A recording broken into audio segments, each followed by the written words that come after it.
טוב, אני מצלמת את הוידאו הזה, אחרי מלא זמן נראה לי שלא צילמתי את עצמי בוידאו. סתם כי אני לא כל כך אוהבת לעשות את זה, זה לא האזור הנוחות שלי, אבל אני משתפת אתכם שאני פשוט אמרתי די להגיד, כן לצלם, לא לצלם, מרגישה בנוח, לא מרגישה בנוח. אמרתי אין פה שאלה, יש לך תפקיד, וזה לחזק את האימהות שזקוקות לך, ויאללה, יצא טוב, לא יצא טוב, אז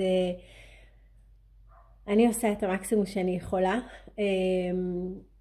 אז אני רוצה ככה, היום אני רוצה לחזק טיפה את האימהות שהבוקר שלהם לא היה משהו, גם שלי לא היה משהו הבוקר, ולא יודעת מאיזה סיבה, ילד הלך בוכה לגן, משהו בעבודה, בוס, לא משנה, כל אחת ואם היה לה כזה בוקר לא כל כך טוב.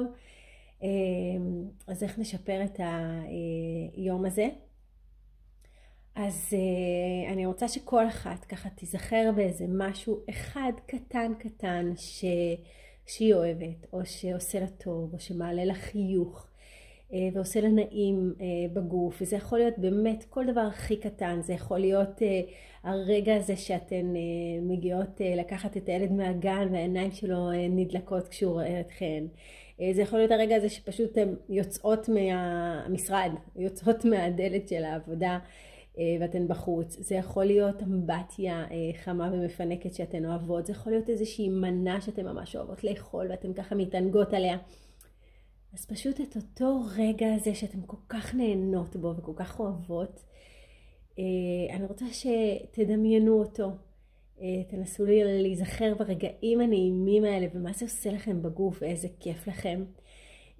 עכשיו חכו רגע, אני עוזבת אתכם כדי שתוכלו לדמיין את זה ולהישאר בתוך הרגע הזה ככה דקה שלמה, אפילו לעצום עיניים ולהיות בתוך הדקה הזאת.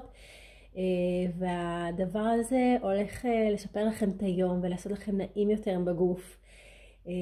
אז תהנו ותעשו את זה ושיהיה לכם יום נפלא.